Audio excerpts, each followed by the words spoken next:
Let it load up. Okay, we are live. Another Crooked Spine Show guest for our podcast, Amy Behimer. Is that how you say it? You're so close, Behimer. Behimer. Good. She is Dr. Amy Behimer. Do you know someone, or are you someone who has an autoimmune condition or been diagnosed that way for seriously for a long term, maybe also? Example of an autoimmune condition is type 1 diabetes, rheumatoid arthritis, lupus, multiple sclerosis, and others. This occurs when your body's immune system starts attacking the healthy cells of your body. It can happen to anyone, any age, any demographics, anything. Today's interview helps sufferers of these long-term conditions beyond what your health insurance may offer. Dr. Amy Behimer will walk us through her own experience with an autoimmune diagnosis and the steps she has taken for herself and for her clients through coaching and her podcast. Listen to her podcast, please. I love it. I listen to it.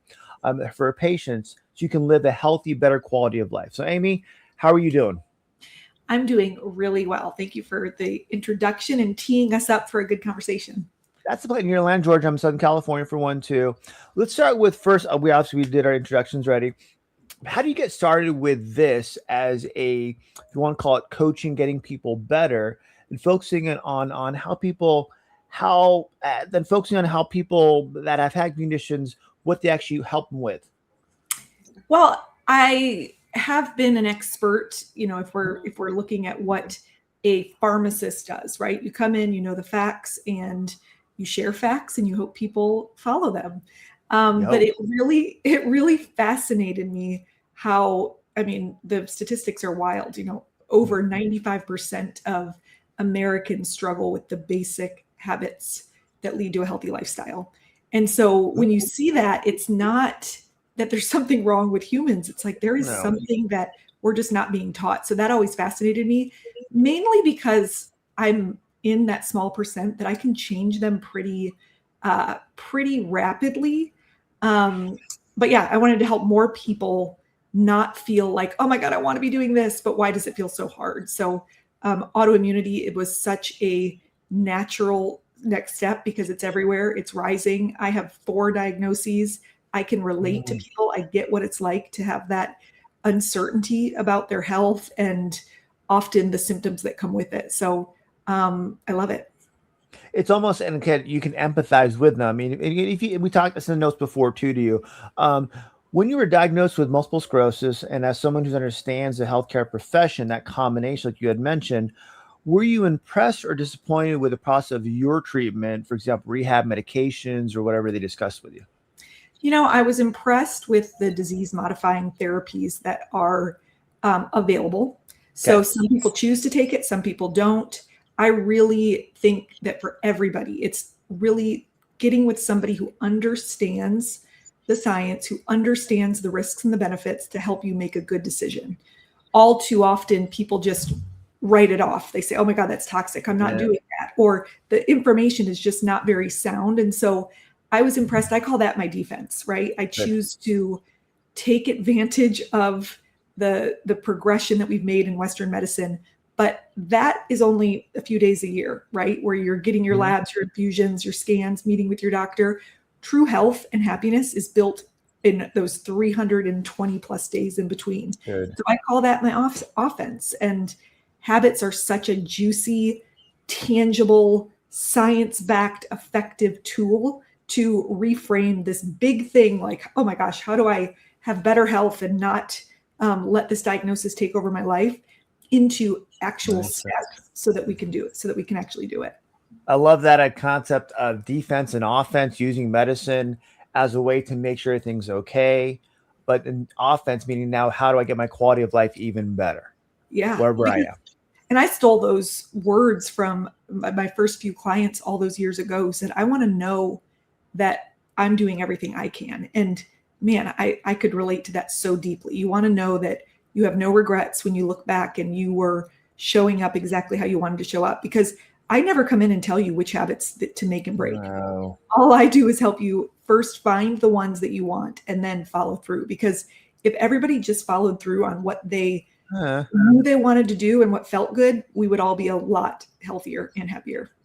It's almost like if I have patients and I ask someone to go swimming as a form of exercise, they can't even swim. I'm like, they're going to drown. That's not going to work. Yeah. You know, what do Yeah. they like to do? How do you build on that? Like you mentioned, on that habit, and just keep reinforce, becomes their unconscious to want to do it. Yeah. Habits make up to 50% of our days. So just imagine the power when the things that are more energizing, that are more fueling for our bodies, when that becomes the autopilot, then we get to free up our brain space and our energy for the things that we actually want to be spending them on. And what made you want to become a coach relative to just staying in your own lane, I guess? That's a great question. I went on to the Institute for Functional Medicine really to Okay. sign up to become a practitioner. So Okay. I'm exploring through there. And then I saw the year that I wanted to go back to school, they opened a coaching academy. Oh, And I nice. started reading into it. I'm like, oh my gosh, you mean I could take off the expert hat? Yes, I could like to say I'm an expert in habits and how to change them, but I could just meet with people where they're at and actually help them do this thing. And it was so clear from there once I saw it was an option. I love it. And what is the Institute of Functional Medicine? What is that? Sure. So it's in the United States. It's Nice. one of the largest. There's the lifestyle, the Academy for Lifestyle Medicine. There's these different institutions that their primary aim is helping get to the root cause of chronic disease. Gosh. So yes. What was that face? Yeah. It's like Yeah. almost like that. That's chiropractic. That's our philosophy also. Like I said, I've done a lot of interviews with functional medicine practitioners. A lot of it is how do we find the root cause? Yeah, the blood work may show something, MRI, CT, ultrasound, which is good. But Yeah. what else can you do? Sometimes, and like I said, sometimes too, it shows normal. Yeah, you're normal. What do you want me to help you out? Yeah. Yeah. And then we go beyond just that. Okay, now what? Now do we look even deeper? Find the root cause, like you mentioned. Yeah, and autoimmunity is wild because 10 to 30% of it in that percentage ranges based on what study you're looking at is, genetic or what we can put in a bucket of things maybe outside of our immediate control. The other 70 to 90% is a product of our environment or our lifestyle or our habits. So I call that the controllables, right? We will learn how to accept and live with the things we can't control. We're not going to ignore the tough parts of it, the very real losses that we can experience, but we're going to train our brains to shift our focus to the things we can control, because not only does it feel better when we do, but it also sets us up to follow through on the things that actually are going to help us function better in the end. Define for me, I'm going off script a little bit. Yeah. What is patient compliance? Patient compliance is a measure in studies of, if we tell you to take a medication twice a day for 10 days, 100% compliance would be you were actually able to take all 20 of those doses. So it's a percentage that tells you how compliant you are with whatever the intervention is. And then how would you relate that to habits? So a great way, I've never linked those two together, but compliance would be, are you able to follow through on them? Are you able to make and break them? And so let's say that you set out for the week to exercise 3 times that week. And, that may be a huge leap for some people. That may be dialing it down for some people. So you have your intention, which is, I always say, we can write our own habit prescriptions, right? It's really what it is. And it's just as powerful. So the compliance would be when we meet back a week later, how did it go? Did I get all those workouts? Did I cook at home as many days as I wanted to? Did I rest? And so it's good information. Too often, if we don't hit 100%, we just want to trash the whole plan, beat ourselves up over it. And so that compliance number, if it doesn't start out at 100%, that's okay. I would say my entire mission as a coach is to help you lean in and make that number in those higher ranges where you are feeling super proud for showing up, and you're the one setting the plan. That's the cool part, is that when you're in charge, you're choosing how much. And so I teach people how to realistically set that plan and how to celebrate, every single step along the way. And going from having good habits and good compliance with your plan that you set up for yourself, as a client, as a patient, how does that relate to results of seeing the improvement in yourself physiologically, mentally, whatever it might be? There's so many measures that matter, is what I call them, Good. but they could be different. So if somebody comes in and their main symptom is they're exhausted, they have no energy, Yeah. then the first thing we're going to go looking for to see how is what I'm doing helping is finding a Mhm. way to put something objective and tangible on how is my energy. Because if we don't set up how we're going to look for it, then our brains will miss it. Our brains will discount everything we've done and the progress we've made. Good. Then sometimes there's some subjective measures that are really encouraging. So it could be things that maybe aren't quite as measurable, but you may notice this week that 3 times you felt really proud and shared what you did with someone. Like those kind of measures matter.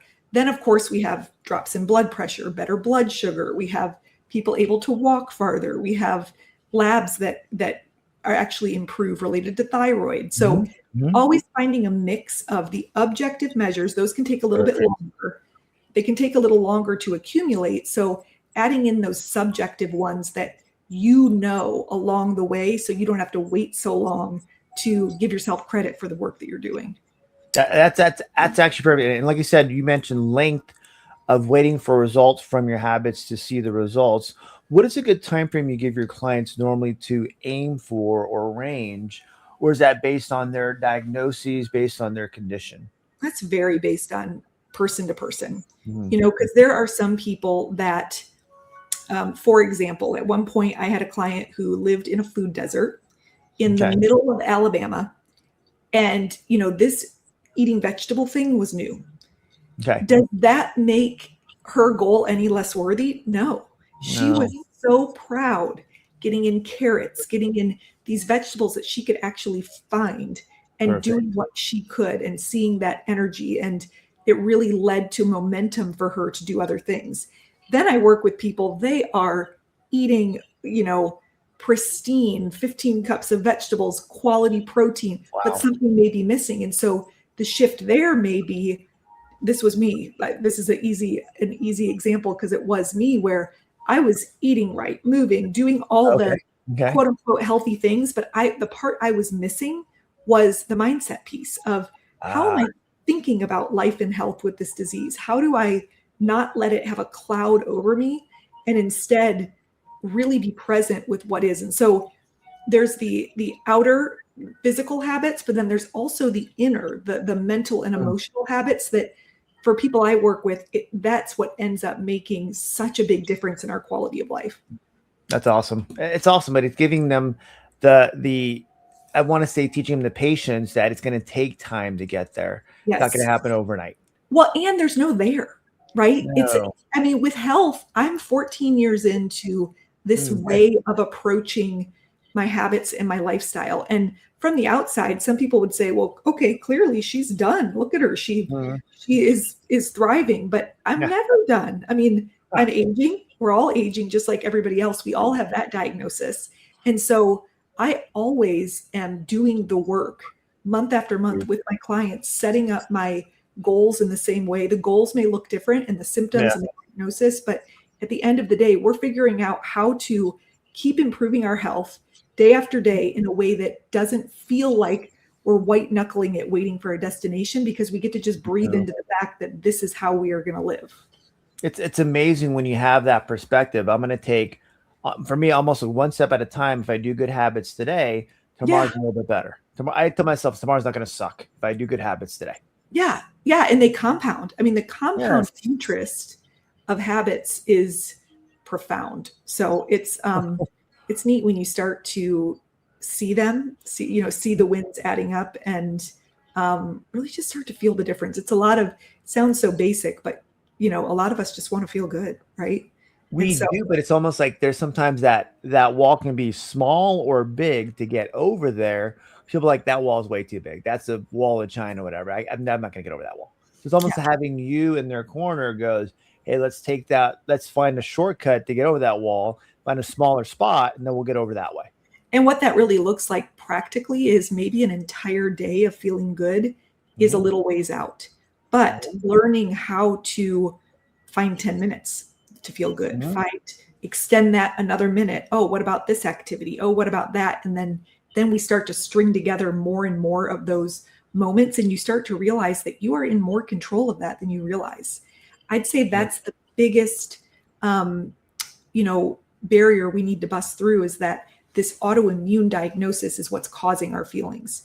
It's making us feel this way. It's leading to this, versus we can step up and take ownership of our role in it and be willing to, again, work to not let it be the ultimate driver of our experiences. And going into it too, when someone comes to you, because I know you're busy, and a lot of functional medicine people that I know, practitioners, are busy because there's such a high demand for them. What are the frustrations people come with you, specifically from an autoimmune condition, that they're not getting from answers or results from their medical care? I have to say that I wish that the coaching side of it was more in demand. Okay. Because here's the thing, the people that do finally say, Amy, I'm ready to try this coaching thing that I have no idea of, not no idea. I try to explain what we do, but sometimes you really got to feel it. But the primary emotion that finally has people saying I've had enough is overwhelm. They are overwhelmed with not knowing who to trust, not knowing what to try, how to follow through. They're beating themselves up. And so once we can get past the idea that this is something you should be able to do on your own, then we are off to the races, because we aren't taught this stuff, and we get support in so many different areas. And so I've gotten to speak at different conferences, and I've actually been a part of some research studies measuring the effectiveness of coaching. And providers will ask, well, what's the biggest barrier? And I said, I think it's people thinking that they shouldn't need a coach. And that is something that once we can all give ourselves grace and just enjoy being taught a different way, like you said, a shortcut to learning, the various ways to do things, then we'll all be a bit better off. I mean, I don't want to reinvent the wheel. If someone's done it the right way and knows how to get there, give me this shortcut. Or, like, for example, just getting a boot camp trainer or a coach that way.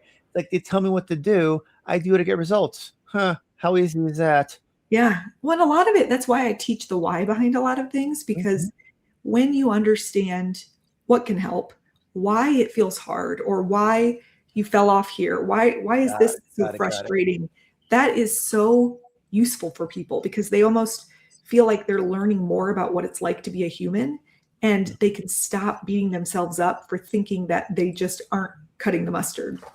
It's almost there. They're being told, like, by, say, the medical doctor or their healthcare, you should know all this, be able to diet, you should be able to absorb all this and do what we ask you to do. Like, no, I'm a laborer. I'm not a PhD doctorate attorney. I mean, this is not my terminology, it's my language for one too. Yeah. When someone starts coaching with you, Amy, what kind of mindset, you mentioned part of it too already, you want them to get the most out of your coaching, to have them kind of transform into or change their mindset into?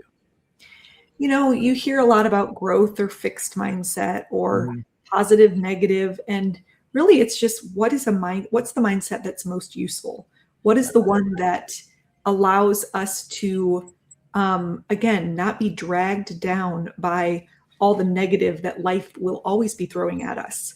And so the biggest shift is just this idea that my life and my health is dictated by this autoimmune disease, versus wow, there are things that are still healthy and that are working well. And because I have this diagnosis, I have a chance to potentially make some changes that will lead to better health in some areas, maybe even the area of your diagnosis. But for me, MS is an autoimmune disease of my neurological system. Everything I'm doing, it's not like my habits are like, oh, this one's good for the heart, this one's good for cancer, this one's good for the neurological system, but some systems move slower. So the nervous system is going to improve for me. It has been improving at a slower rate than my gut and my thyroid and these other areas. And so it really is shifting and saying, I can be healthier in so many ways if I feed my body the basic thoughts, food, movement that help these cells thrive. And so that would be the biggest shift, is kind of out of this disease cloud to, okay, yes, this is happening. Now, what am I going to do with it? Who do I want to be? You're almost in control of your diagnosis, not letting it control you. Yeah. Like, who do I want to be with this diagnosis? I mean, there's some very real loss that comes with some autoimmune diagnoses. Mm-hmm. And we're never minimizing that. But at the end of the day, we can control who we want to be with it. And so it's kind of learning how to do that in the same way. If you're listening, you're probably like, oh yeah, it must be easy to just think positive. Nah. That's not what we do. We take a very habitual approach of our thinking is habitual, right? Right now, it's just done about 1 million reps thinking about the disease part. And so one by one, we make new habits, again, mentally and emotionally, to get our brains and our hearts and our bodies into that state of autoimmune health versus autoimmune disease. And so it's the same habit strategies that we use to eat better and move more. We're just getting our brains and our hearts comfortable and safe and familiar in that spot of, you know what, this is going to be okay. And even at some points, this could be better. It's almost you're opening up the mental door to more possibilities, improving their physical, mental, psychological health, short-term and long-term. Totally. I mean, do you ever feel healthy even if your body's functioning perfectly? You see people who have no limitations. They could be some of the unhealthiest people we know. Yeah. Mental and emotional health it's a tripod with physical health. If we don't have all three, if we're not tending to all three, then, you likely know people, or maybe you are someone where one or two of those legs feel like they're lacking. It's going to feel wobbly. And so the approach needs to be holistic as well. And habits are neat because they work on all three of those layers. Let's go through to Amy, your onboarding process for your clients. How does that work once they go, okay, look, let's go for this. What do we do? Absolutely. You can, we can have a quick call, make sure it's a good fit. I like to ensure that people know that, that they are set up with what we're going to do so that they aren't thinking it's going to be one thing and then it's something else. So we can have a call. You can ask your questions. A lot of people love to listen to the podcast that you mentioned, Autoimmune Health Secrets, and we're at 200 episodes. They feel like they know me. They're just ready. So we can talk about it. And I can sister, your mom's name, know everyone's name in your family. Oh, totally. Yeah. So, or you can jump in and join. I try to make it very enticing to join for a year, because that's realistic in terms of the time it takes to really learn this skill of how do I shift my habits? How do I shift my mental, emotional, and physical habits? You can join for less, if you want to get a taste without the big commitment, but it truly is designed to have you come out on the other side, having improved habits, proven to yourself that you can make and break some lifelong, long-standing habits, and you can keep repeating. You get to carry that skill with you for the rest of your life. You get to impress your friends with it. You get to be an example of what is possible when you learn how to take control of your health in a way that, again, you're not telling people, oh my God, I have to eat this. I have to eat that. You're doing it in a way that's working with your brain and body. You learn all these good habits and results. So you become the show off of the group. I love it. We call it the ripple effect, and we call it being an orange fish. And there's a bit of a story behind that, but it's impossible for other people not to notice when you step out and you become one of those people that is not griping about their health all the time, but is actually doing something about it. It's amazing when you get that mindset becomes really you. And I always go to people, I go, what's your secret?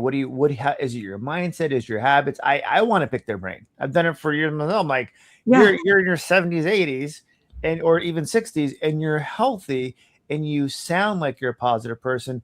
I always ask them, what's your secret? What do you do? Yeah, that's a good example of, it's a strategy that we can borrow thoughts from healthy people, right? So if somebody else, let's say, eats in a way that you want to be eating, and they seem to do it really naturally. Maybe they stop at one dessert. Maybe they eat vegetables and good protein, and they don't feel like they have cravings all day long.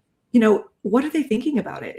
And we can borrow those thoughts. Those thoughts then become your goal. Like if you want to look at stopping at one dessert as being enough, being plenty, that is something that, again, we can make a habit to practice that thought. Because if you're thinking, gosh, that was enough, one was plenty, you're going to feel satiated, you're going to feel satisfied, and it becomes easier to then stop when you want to stop. It's amazing when you can have that example from somebody else and go, okay, how do I get there? And it's almost think about this or do this. When you're working with a client for one, too, how are the steps? And is there, I don't want an end point, but is there a point where, okay, we want to get through these goals, and what are those goals? And how do we kind of get to where someone, like you had mentioned, becomes their best, if you want to call their own guide? So I call it the habit hub approach. And the habit hub is my framework and my approach for what these 6 key areas of the controllables are. We have mindset, we have food, we have movement, we have rest and sleep, which is like de-stressing. We have relationships and connection. And then we have challenges that we take on. Yeah. And every habit that is good for this brain and body fits into one of those 6 key areas. Mm-hmm. And the good news is that's stuff that everybody already has heard and knows that they should be doing. So part of the habit hub approach is learning how to plan your goal, to find one that you want, that is set in a way that is setting you up for success, and then to learn how to follow through on it. So you are going to likely stumble a few times. You are going to come back to the next coaching call and say, I had this goal, but this is what got in the way. Great. That gives us our next material to then go back out there and reiterate and refine. And so you just become a really good experimenter. Ooh, I think this could help me feel good. What if I try this? And doing it in a group, I coach in a group setting. It's called the club. Doing it in a group is amazing because you also get the benefit of seeing other people. What are they going after? Oh, seeing it from that outside, the insights that they're getting is a really another science-backed way to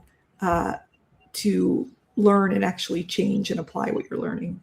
It gives an example of someone that would be in your hub and struggle with something and how they figured out how to get over that. Ooh, that's such a broad one, but I'll give pick one. I'll pick one. Okay, so I have one client who she had for 30 years had it on her goals to be a walker, to take walks. Okay. And for 30 years she struggled. And so one of the tools, it's called the ABC Habit Playbook, and it's 20 strategies taken from the research, but I repackage it in a way that is memorable and really works for those of us living with autoimmune disease. And so nice. You don't know quite which play from the playbook is going to work, but you mix and match and you try all sorts of ones. This is how you do it in a way that feels good. And so what she realized, going on a walk wasn't cutting it for her. So on her habit, on her tracker, we have like a pretty cool tracker. She changed up the wording. So words matter to us. And so she started actually painting this rock. She loved to paint. She would paint these little rocks and she would go plant them around her town. And so on the tracker, she wrote, go check on my rocks. And she loved to go and find that somebody had moved it. And so she was using a strategy of, she was bringing her creativity and painting. She changed up the wording and she became a walker. I mean, she now, that's probably been 5 or 6 months, walks 4 days a week, checks on her rocks. So someone may be listening and be like, well, that's kind of silly, but no.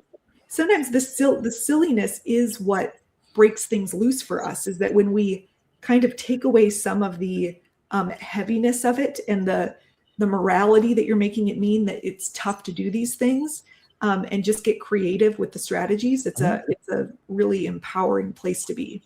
It's almost she took the scenic route to get the result she wanted. Yeah, absolutely. And she loves to think about other people. She at one point saw someone else painted a rock and put it there.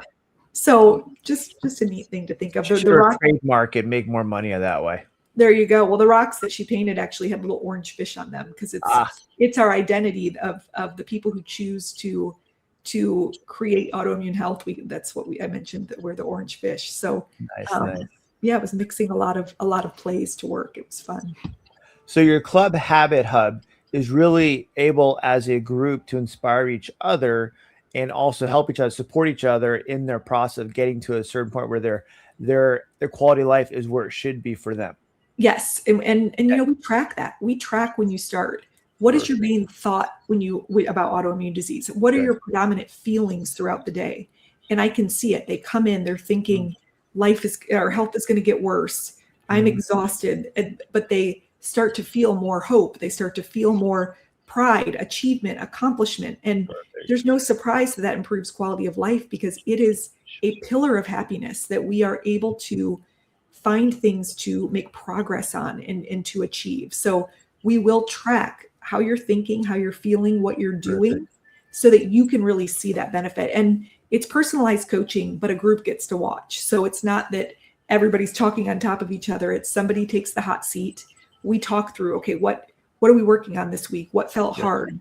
And everybody gets to benefit. So there's coaching, there's a curriculum, and then again, there's a curated community to help instill some of the basics of habit change, so that you're not doing it alone. You're giving someone a way to, even throughout the week, if they can't get your coaching that week or that day, to still go back and get the support they may need for their time, their struggle they're going through, or maybe a stressful event. They can go, okay, I can go back to my group and now reset their mindset to have that positivity. Some people never come live. They just love the replays. Yeah, it's on your time. Health has to work in real life. That's what I always say. So your real energy, your real demands, it needs to fit into your real life, because if we wait until after the kids leave or after this happens or that happens, we need to be able to do it in your busiest, wildest, most unpredictable day. That if you can find a way to show up for yourself, maintain this approach, then you're unstoppable, because you're not waiting for life to slow down. You're doing it in the midst of real life. It's almost doing it on the hard days makes the easy days real easy. Hands down. Well, I tell my patients too, it's almost like, don't think about doing it someday. Pick a day. Start doing it today. Start doing it tomorrow. Give me a day. Give me your day, and then I'll follow up with you and make sure that you did it.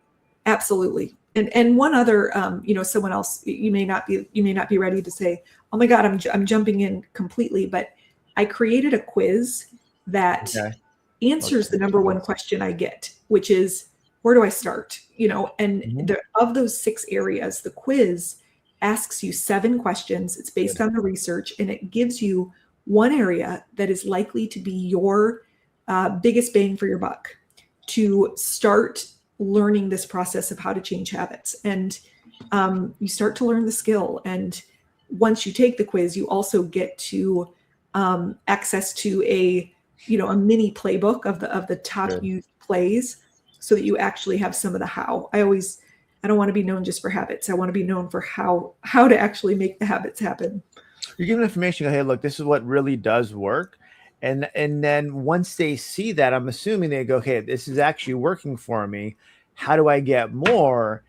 Amy, they have to go to and go, okay, look, what's the next step? They've seen that little bit of a taste of improvement. What can I do next? Yeah. I mean, I always say, I am tired of telling people about coaching. I want them to get a chance to feel it, because we really want to experience something, and it's a fun way to do it. It's almost when a patient tells me, hey, look, I did those stretches that you gave me. They worked. What else can I do? Yeah. I started eating a little bit better. I feel better. Yeah. What else can I do? Like, perfect. I got them now. And now they're going to start listening more, changing their lifestyle. Now they actually want to listen to get more. Yeah. If you notice, when we spend time together, when you do the things that you say you want to do and you feel pretty good, that's what humans come back to. We want to feel good. That's the plan. Talking about your podcast, we did a little bit, but talk about it. What would help people with autoimmune conditions or health issues? How would they benefit from your podcast? So it's called Autoimmune Health Secrets, because I think the worst kept secret is that better habits can lead to better health. But the best kept secret is how to actually do them in a way that is intentional and makes sense. So the podcast will give you ideas on various habits related to food, movement, nervous system, mindset, and walk you through what are the habits of people who are feeling healthy, even with a diagnosis, even with your exact same diagnosis. And so it walks through what those are so you can hear for which ones speak to you. And then, of course, I try to, on each episode, start you off with the actions to actually start to implement it. So, you can listen and learn, but not apply. That's our danger in this world, is we do a lot of consuming. Each episode has a do of the day, and that is to hopefully get out of consumption mode, and you leave the episode and commit to yourself. You know what? I'm going to see if this works, because we can't say something doesn't work if we don't work it. So it hopefully will help you put some of these things into action in your life. It's almost like that old saying, paralysis by analysis. Yes. I can listen to a bunch of podcasts and watch these people talk to people, blah, blah, blah. But if I don't do the work, I'm not going to see any results. Yeah. Have you heard the term infobesity? No, what is that? Like information obese, like infobesity, okay. where now it's even more with AI, but there's not a lack of information. We truly have to just start living it, start going out on a limb and saying, I always like to say, if something feels different than you're used to, that's a good thing. Like if it feels like, oh, wow, I don't normally, write this down or answer this question for myself. But if it feels different, that's good, because you want different. We want different. Our body and brain does not change, as far as I know, unless I use the word uncomfortable. Yeah. Unless we like, man, I'm tired of looking at stuff, or I had a guy at the gym one time goes, how do I get stronger? I'm like, instead of putting 10 pounds, put 20 pounds on the bar. Yeah. I'm gonna be sore and uncomfortable. I'm like, yeah, that's the goal, my friend. You gotta be a little bit uncomfortable to get the improvement. And that's that sixth spoke of the habit hub that I mentioned. It's challenges. It's good. I put quotes around good. It's good stress. Yes. It's the doing something tough, like getting in cold water or in a sauna or fasting a little bit to come out stronger on the other side. Yes. So, but good stresses can also be feeling uncomfortable, right? That's an emotion that it may not feel great, but again, in a controlled atmosphere where you're just going from your comfort zone to a little bit of your growth zone, that can be a good thing. And as you wrap up, getting close to what we talked about time-wise, anything I missed you wanted to bring up? I think we covered a lot of really good stuff. If anyone's curious, I think the quiz is a great place to start. Good. And just to offer that, fatigue and that, feeling of your health with the diagnosis is common, but it doesn't need to be normal. So I just embrace, all of us. Let's be a little abnormal and a little bit remarkable. And my wife says I'm abnormal every day, so I'm right there, Amy.